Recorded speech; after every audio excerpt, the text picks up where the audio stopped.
ये चमार लोग अब मेरे कमेंट में जय भीम लिख रहे हैं, इसलिए मैंने डिलीट मतलब कि कमेंट ही लाइक वो कर दिया, ऑफ कर दिया। अब चमार लोग लिख लो जय भीम, लिख लो जय भीम। छी भाई, कोई मेरे को चमार सोचेगा। जब लोगों को यह पता लगा कि सोशल मीडिया पर जय भीम और मुझे कोई चमार समझेगा या चमार कहा जाएगा, इसको लेकर के इस लड़की ने जो अब्दता की, उसको लेकर के युवा शक्ति दल की टीम और तमाम अम्बेडकर साथियों ने बिसरख थाने पहुंच कर इस पे मुकदमा दर्ज कराया और अब ये सलाखों के पीछे पहुंच गई है कि अगर कोई भी परम पूज्य बाबा साहब डॉक्टर भीमराव अम्बेडकर पर टिप्पणी करेगा तो उसका इलाज ऐसे किया जाएगा। ये तो समझिए महिला थी, ये एक लड़की थी, तो इसको प्रशासन ने जो किया सो किया, लेकिन समाज के लोग जो संविधान को मानते हैं उन्होंने बड़ी सहनशीलता से गिरफ्तारी कराई। अगर कोई और होता तो जूतों की माला होती और पीछे डंडा बजता हो जाता, क्योंकि अब बर्दाश्त के बाहर है। और मेरा अनुरोध है महिलाओं से, बहन बेटियों से, वो पढ़े बाबा साहब को, वो ज्योतिराव फूले को पढ़े, माता सावित्रीबाई फूले को पढ़े, नारायण गुरु को पढ़े, छत्रपति शिवाजी महाराज जी को पढ़े, वो देखें कि हम कहाँ खड़े हैं। ये लड़की उत्तराखंड की रहने वाली है मूल रूप से।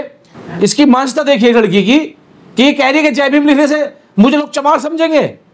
अरे चमार का अर्थ ये जानती है, संत गुरु रविदास जी ने कहा है, जैसे चमड़ा मैं से मांस आ से रस, आ से अस्थि रा से रक्त। चमार हर कोई आदमी बना हुआ, कोई लोहे का है, लकड़ी का है, सब चमड़े से बने हुए हैं, सब मांस से बने हुए हैं। बाबा साहब ने इस देश की महिलाओं के लिए हिंदू कोड बिल के लिए इस्तीफा दे दिया, और वो हिंदू कोड बिल जिसमें बाबा साहब ने महिलाओं के उत्थान के लिए हजारों प्रयास जो महिलाओं के लिए किए जाते हैं आगे बढ़ने के लिए, वो हिंदू कोड बिल में थे जो बाबा साहब ने लागू कराया।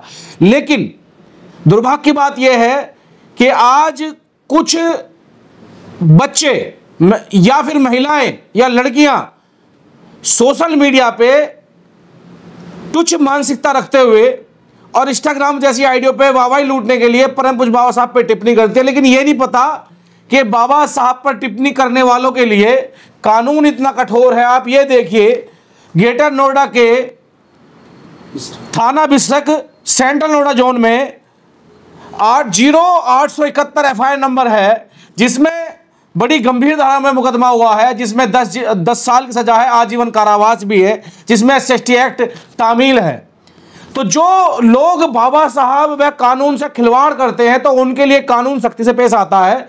लेकिन मेरा ये कहना है देश के 150 करोड़ की आवाम से कि वो अपने बच्चों को कैसी तामील दे रहे हैं, अपने बच्चों को कैसी शिक्षा दे रहे हैं कि जहां परम पूज्य Baba Saheb doctor Bhimrao Ambedkar ji symbol of knowledge, Bharat Ratna, 19 भाषाओं का ज्ञान, 32 डिग्री, सैकड़ों वो संस्थाएं जिनसे आज लाखों करोड़ों लोग रोजगार पा रहे हैं भारत सरकार में, उन परम पूज्य बाबा साहब को ये लोग टिप्पणी करते हैं।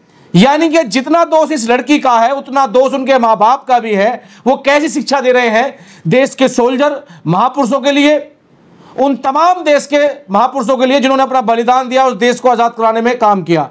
और सरकार भी उतनी दोषी है कि सरकार को जातिवाद खत्म करना चाहिए, देश के महापुरुषों के बारे में पढ़ाना चाहिए, बुकों में लाना चाहिए, सरकार वो काम नहीं कर रही है। इस लड़की की मानसिकता से यह साफ जाहिर होता है कि इसके घर में, इसके परिवार में क्या सिखाया जाता होगा।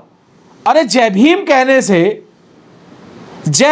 से किसी को क्या आपत्ति है? जिस तरीके से भी जाति मजहब के लोग अपने अपने मजहब, अपने धार्मिक की बात करते हैं, उसी तरीके से बाबा साहब का नाम जय भीम के घोष द्वारा लिया जाता है। तो मेरा कहना है देश की महिलाओं से, सिर्फ डिग्री लेना ही शिक्षा का दायरा नहीं होता। देश के सभी लोगों से शिक्षा लेकर के नौकरी पाना ही कोई कामयाबी नहीं होती जब तक तुम्हें सामाजिक ज्ञान ना हो। एक अच्छी सोसाइटी में रहने वाली क्या इसकी मानसिकता है और क्या इसके मन में चल रहा, क्या इसको सिखाया जाता है, क्या इसको परोसा जाता है ज्ञान के मामले में। तो इसका जवाब समाजी लोगों ने दिया, युवा शक्ति दल ने बड़ी मजबूती से दिया। अरविंद चौधरी जो हमारे संगठन के राष्ट्रीय महासचिव हैं, विधानसभा अध्यक्ष, महानगर अध्यक्ष बिट्टू यादव, तमाम लोग पहुंचे और उन्होंने और अम्बेडकर साथियों ने मिलकर के इसकी करनी का जवाब देने का काम किया। लेकिन सवाल खड़ा होता है कि पहले तो उम्र दराज लोग बाबा साहब उनकी विचारधारा का विरोध करते थे, अब तो जो नाबालिग बच्चे हैं, बालिग बच्चे हैं, वो भी आ गए हैं। तो हम क्या दे रहे हैं अपने बच्चों को? सिर्फ एक स्टंटबाजी के लिए? देश के भारत रत्न परम पूज्य बाबा साहब को चैलेंज कर रहे हैं ये लोग। बाबा साहब या उनके मानने वालों को कुछ नहीं बिगड़ेगा, लेकिन इन लोगों का जीवन भविष्य खराब हो जाएगा। अब ये जो धाराएं जो लगी हैं इसमें, जो उसने कहा है ये उसका परिणाम है। अब ये 100 बार अपने माँ बाप को लेकर के समाज की सामने नतमस्तक होगी, इसके माँ बाप गलतियां मांगेंगे कि हमें माफ कर दीजिए, लेकिन समाज का निर्णय समाज लेगा। इस लड़की ने सोशल मीडिया पे बाबा साहब जय भीम को लेकर के चमार चमट्टा कहा गया, वाल्मीकि समाज को गालियां दी गई, बाबा साहब को गालियां दी गई, उन्हें अपमानित किया गया, यहां तक कि एनएसए की स्थिति में है। सोशल मीडिया पे सांप्रदायिक दंगे कराने का प्रयास किया गया। ये तो जो बाबा साहब के अनुयायी हैं वो संविधान और कानून को मानते हैं। युवा शक्ति दल ने सिखाया है अपने लोगों को कि कभी भी कानून अपने हाथ में नहीं लेना, कलम के द्वारा कानून से अपराधियों को सजा दिलानी है। चमार और जय भीम से क्या दिक्कत है ऐसे लोगों को? तो पढ़े लिखे लोग हैं सोसाइटी। आप इसकी लड़की की मानसिकता देखिए ना, लोग आजकल डिग्रियां ले रहे हैं नौकरी पाने के लिए। एक भागम भाग लगी पड़ी है करोड़ों लोगों की कि कोई इंटर, कोई बीए, कोई पीएचडी सब ले करके बस भागम भाग है। कोई प्रोफेसर बन रहा है, कोई डॉक्टर बन रहा है, कोई क्या बन रहा है, लेकिन उसके साथ साथ समाज के पूर्ण रूप से इतिहास ज्ञान नहीं है। जिन चमारों की ये बात कर रहे हैं, चमार रेजिमेंट इस देश में रही है। जब ये देश अंग्रेजों गुलाम था तो अंग्रेजों ने इस चमार रेजिमेंट का लोहा माना, और वो चमार रेजिमेंट जब सुभाष चंद्र जी बोस को लड़ने के लिए अंग्रेजों ने कहा, जब देश 1947 की बात पहले की बात कर रहा हूं मैं, तो सबसे पहला विद्रोह करने वाले चमार रेजिमेंट के लोग थे।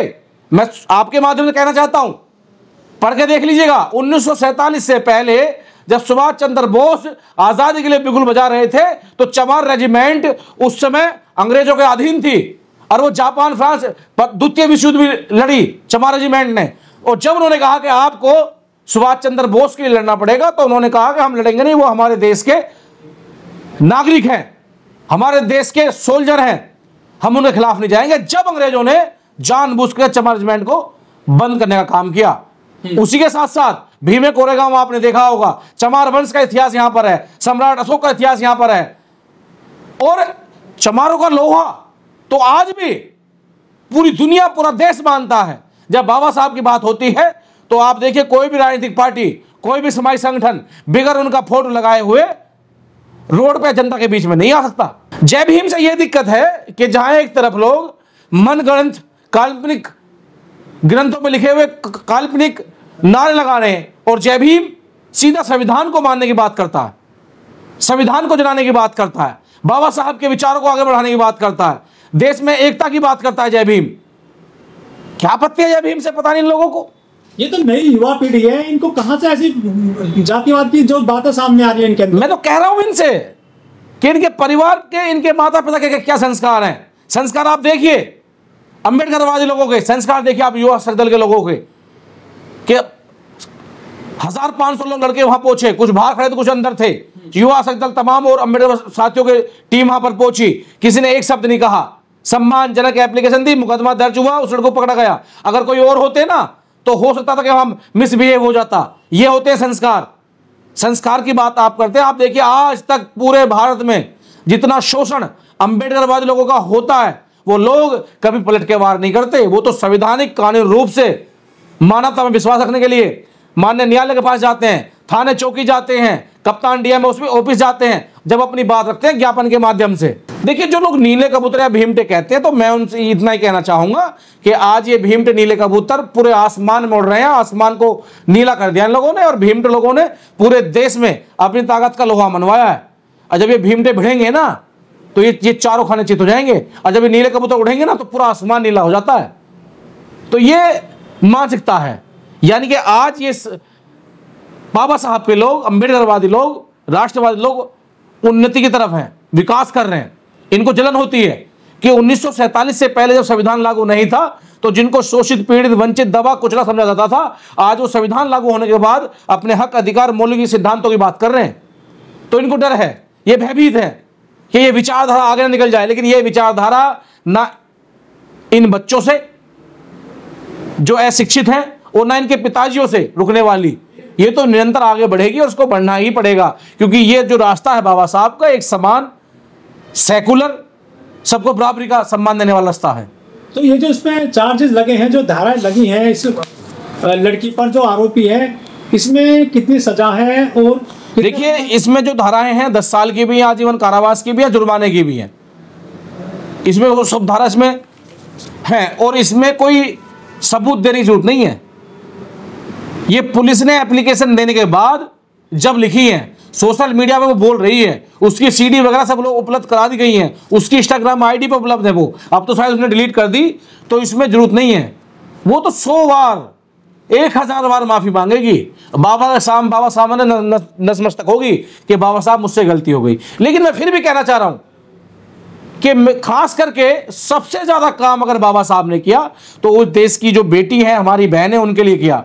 सभी ऐसी नहीं होती, लेकिन बाबा साहब को पढ़ना चाहिए, समझना चाहिए। जो आज इसे बोलने का अधिकार है, इंस्टाग्राम चलाने का अधिकार है, जो इसे पढ़ने का अधिकार है, बोलने का अधिकार है, ये सब बाबा साहब ने दिया ना। तो अगर अगर इस देश में मनुस्मृति होती और गुलामी स्थिति होती तो ये कहीं ना कहीं दासी बनी होती मंदिर में। और आप जानते हैं दासी का अर्थ क्या होता है? ये घर से बाहर ना निकलती। ये जिस उम्र में भी अभी है, ये 18, 20, 22 साल की लड़की, इसका विवाह कर दिया जाता 14 साल की उम्र में, अगर ये बाबा साहब को पढ़ लेती। तो जिस महापुरुष ने, जिस बाबा ने इस लड़की के लिए किया, ये उस पर ही उल्टा जो है वो टिप्पणी कर रही है, वो भी आर्म्स टिप्पणी। तो ये मर्यादा होनी चाहिए।